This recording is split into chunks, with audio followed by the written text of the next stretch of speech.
Bom, aqui tem tanta coisa extraordinária acontecendo, tantos milagres. Eu quero convidar vocês para a gente ouvir mais uma história de milagre que tem acontecido no nosso meio.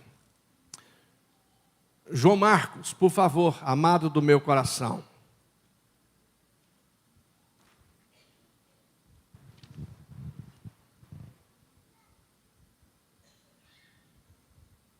Um camarada amável, querido, doce como ele, é difícil passar desapercebido. Ele chega capturando o coração da gente. Que bom, querido, a casa é sua. Paz do Senhor, igreja.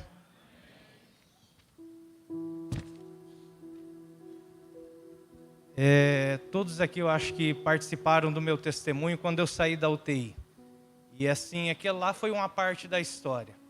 Aconteceu muito mais coisas naquele processo e eu não estava preparado naquele momento para poder compartilhar com todos. E eu ainda não havia entendido tudo que Deus tinha feito na minha vida. E assim, eu vou começar o meu testemunho falando de algo que aconteceu antes dessa situação com a UTI.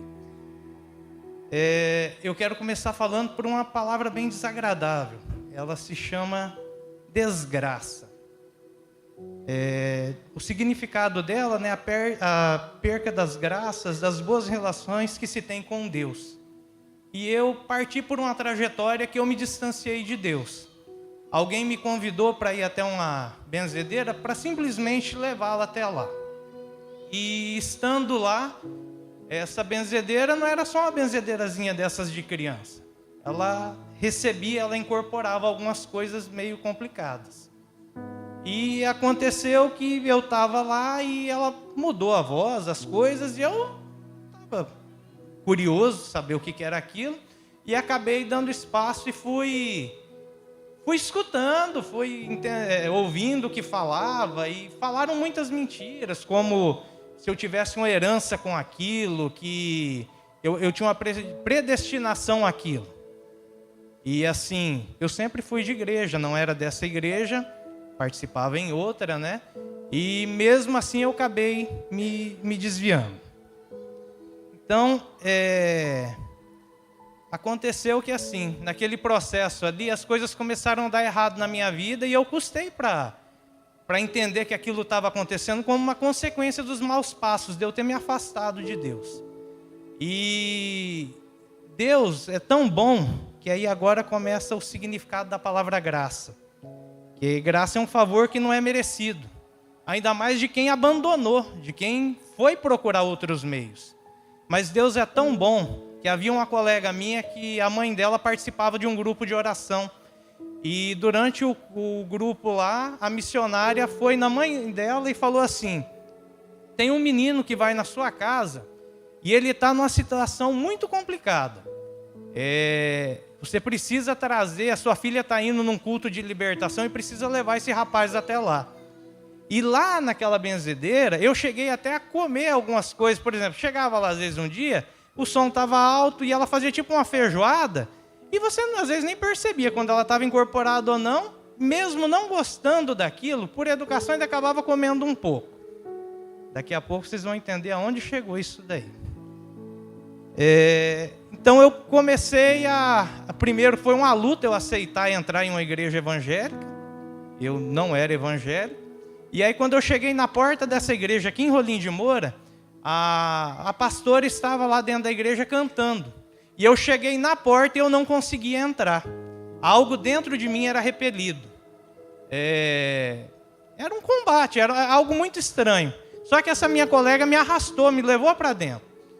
E aí a missionária começou lá, num certo momento, falar e tal. E tudo que falava, não falava o meu nome, mas eu entendia que aquilo era para mim. E ali foi um processo. Foram muitos sábados, depois passou as quartas-feiras, cultos de libertação. Não me recordo quanto tempo eu fiquei, quantos cultos eu frequentei. Mas foi se caminhando até que chegou um dia que havia uma proposta para que eu saísse daqui. E alguma coisa assim dentro de mim me dizia que estava estranho, porque tudo que eu escutava era que Deus ia restaurar, que as coisas iam melhorar, e era aqui. E aí eu fui e conversei com essa missionária. Ela falou para mim assim, mas o que o seu coração está te dizendo? Eu falei, meu coração, eu já errei, né? Eu já segui ele, eu fui para um caminho muito ruim. E aí ela pegou e falou bem assim, o que você acha? Eu falei, para mim parece que é uma porta que está abrindo para me tirar de algo que Deus vai me entregar aqui. Ela falou assim, eu não preciso te dizer mais nada. Aguarda, confia. E naquele dia cheguei nessa igreja e ela foi atendendo todo mundo, assim, tinha um momento de orar individual e eu fiquei por último. E rapaz, aquele dia eu estava ruim, uma tremedeira, um suador que não tinha fim. E a hora que chegou no final, ela chamou. Estava a pastora na minha frente, a missionária do lado e mais 2 irmãs. Elas me perguntaram assim, você pode se ajoelhar não para nós, mas para Jesus? Assim, porque hoje chegou o dia. E assim, sim. Na hora que eu me ajoelhei e elas começaram a orar, aí eu fui perceber aonde é que eu tinha entrado. Se manifestou em mim. Eu dei uma gargalhada que não fui eu.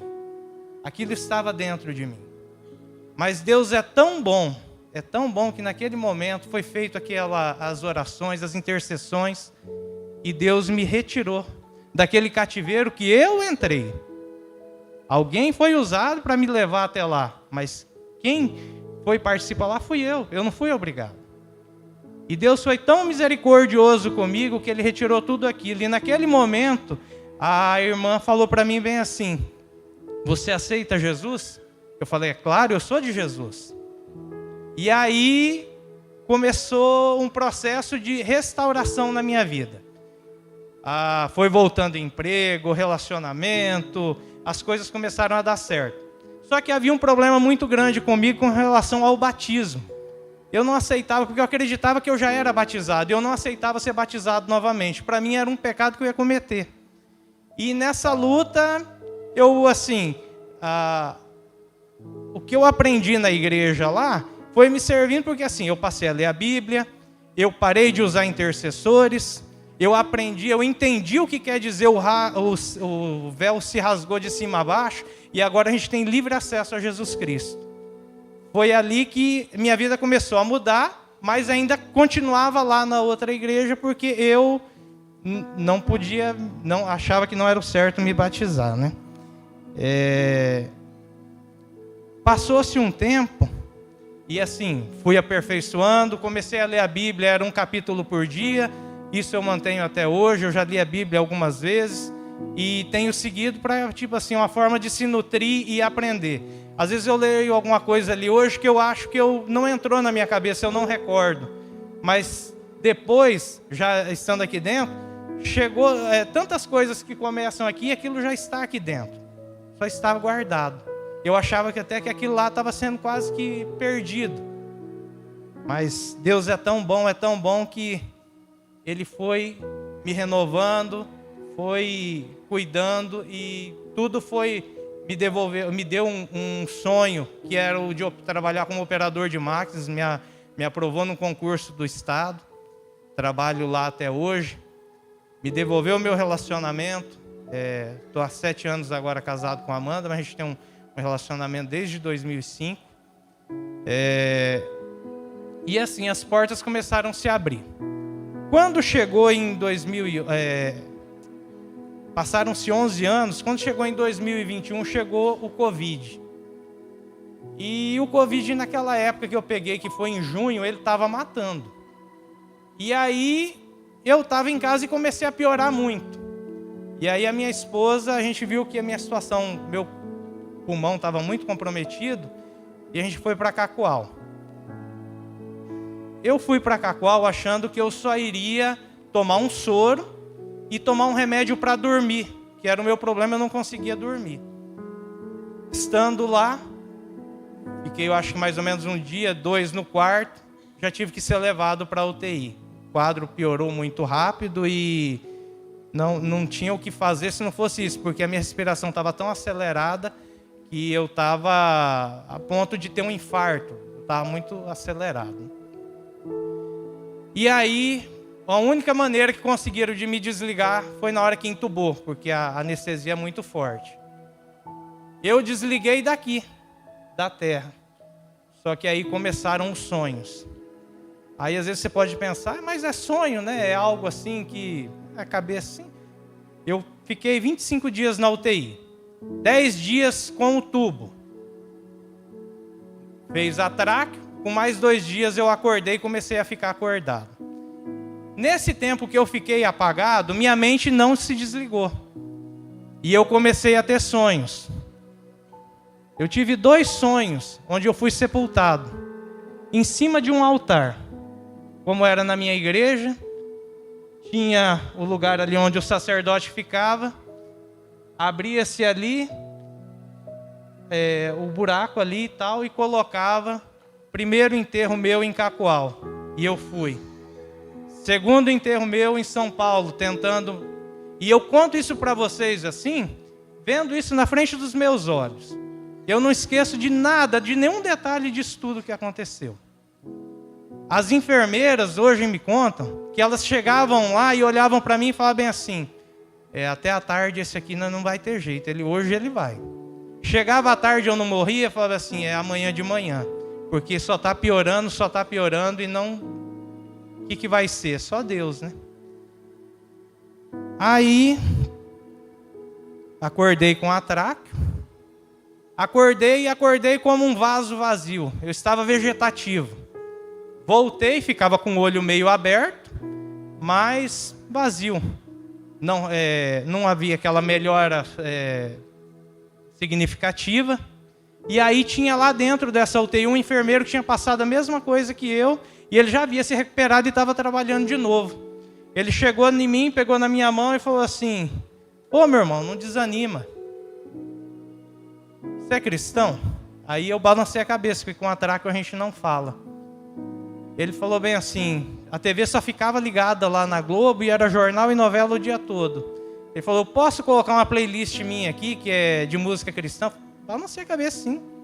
E aí ele pegou e colocou, eu sei que tinha Fernandinho, tinha Gabriela Rocha, e aquilo foi acontecendo.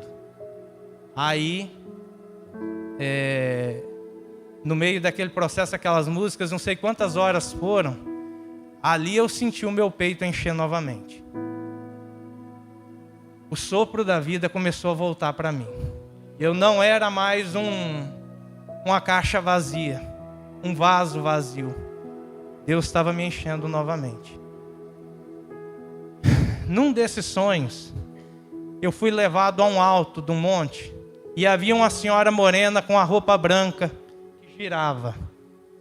Ela chegava para mim e oferecia um prato com uma feijoada.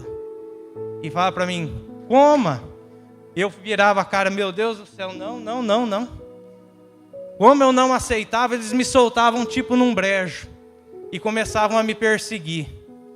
E eu corria naquilo me afundando, e meu Deus, me ajuda, me tira daqui. Aquela loucura. E Deus, mais uma vez, aí foi quando eu comecei a acordar e ficar mais acordado. Deus foi me restabelecendo aos poucos. Chegou o ponto que, após o que esse enfermeiro fez comigo, que me apresentou ali novamente os hinos, e eu senti o fôlego da vida voltar para dentro de mim, eles falaram para mim que para eu poder sair da UTI, eu precisava passar 48 horas sem oxigênio. 24 horas com semi-ocluída e 24 horas com ela totalmente ocluída a minha tráquea. E aí, eu fazendo aquela força para poder aguentar, para poder sair lá de dentro, eu desmaiei. E apaguei, só fui voltar no outro dia porque acabou o oxigênio e eu não dei conta nem de pedir ajuda, não teve como. E nesse dia foi o meu último sonho. Sonho que realmente assim, é o mais significativo. Eu estava lá na P18 com o meu sogro, e lá passa um riozinho. Veja bem, eu não aceitava ser batizado. Eu fui lá para dentro dessa maneira. Eu cheguei para o meu sogro e falei bem assim: Luizmar, se eu te pedir uma coisa, você faz para mim, mas não conta lá para minha família? Luizmar, mas o que é, João Marcos? Assim, me batiza nessa água. E o Luiz batiza e tal, e a gente foi, só que a água era pouca, não dava para mim afundar. Saímos dali, fomos para um rio que tem para frente do sítio dele. E lá, na hora que eu afundei, que eu levantei, eu não estava mais lá no sítio. Quem aqui já foi batizado sabe que aqui embaixo está onde a gente é batizado. Eu estava aqui dentro, abraçado com o pastor Marcos. E ele falava: demorou, meu filho, mas você veio, né? Demorou. Meus irmãos, para quem acha que é só sonho, que é o delírio do remédio lá, eu carregava umas culpas comigo, que após ter ressurgido das águas aqui, eu levei ainda foi mais de 6 meses para entender que eu não tinha mais aquilo comigo. Eu realmente fui batizado naquele sonho. Deus me mostrou tudo o que aconteceu no dia 30 de dezembro do ano passado aqui. Eu fui sepultado 2 vezes em cima de um altar. Todos os meus sepultamentos foram em cima do altar. E aqui foi onde eu renasci.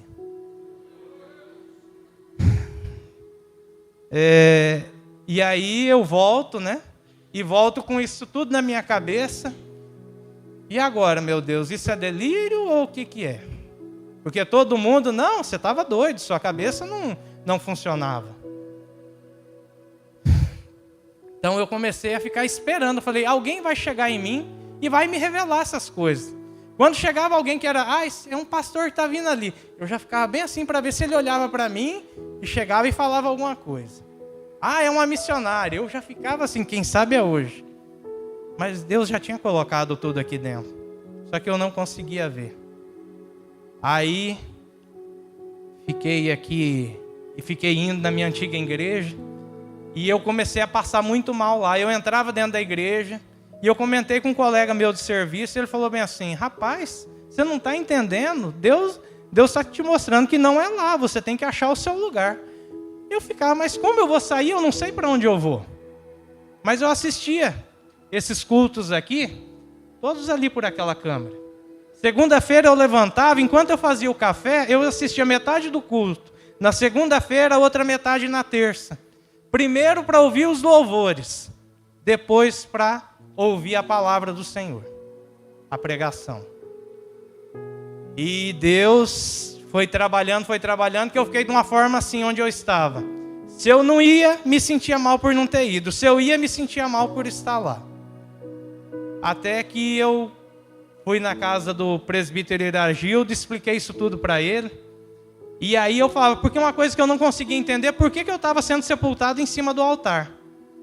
E ele, tanto ele quanto... Primeiro a pessoa que... Eu só confiei de contar isso para 2 pessoas.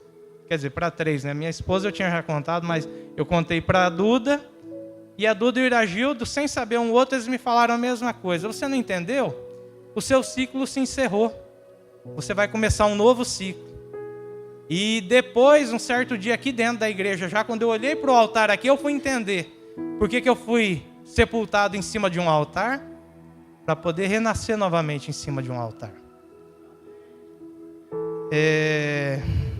Já para finalizar, gente,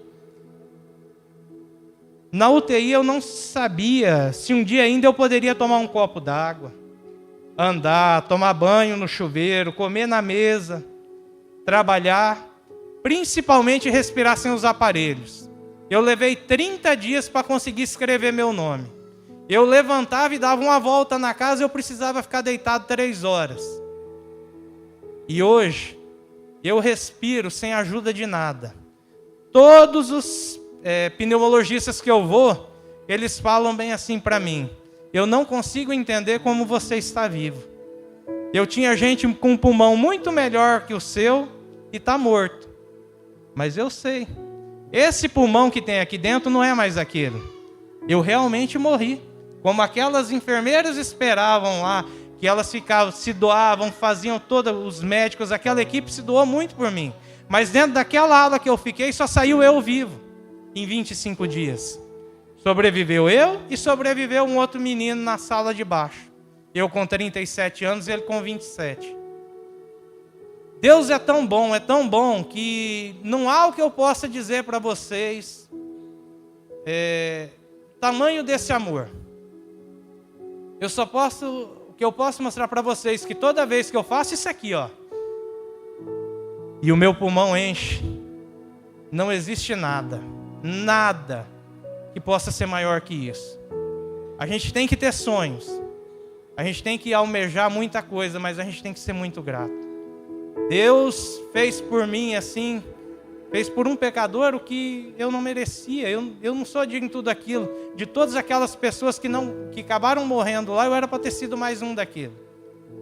Mas Deus teve misericórdia de mim, teve misericórdia da minha família. E assim como está escrito lá no livro de Atos, no Evangelho de Marcos, no capítulo 2, enquanto eu estava naquela cama, prostrado, sem forças, sem conexão com Deus, foi a igreja que agiu como aquelas pessoas que carregaram aquele paralítico até Jesus. As orações abriram o teto daquela UTI. E assim eu fui levado a Jesus. E Ele me curou. Glória a Deus por tudo isso. Obrigado, igreja.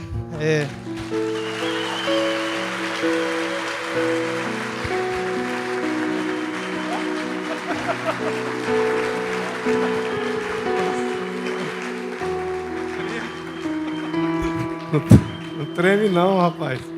Coisa linda, que história. Glória a Jesus, que bom. Que bom, rapaz. Que obra linda Deus fez na sua vida para edificar a vida de todos nós. Parabéns. Fiquem todos de pé, por favor.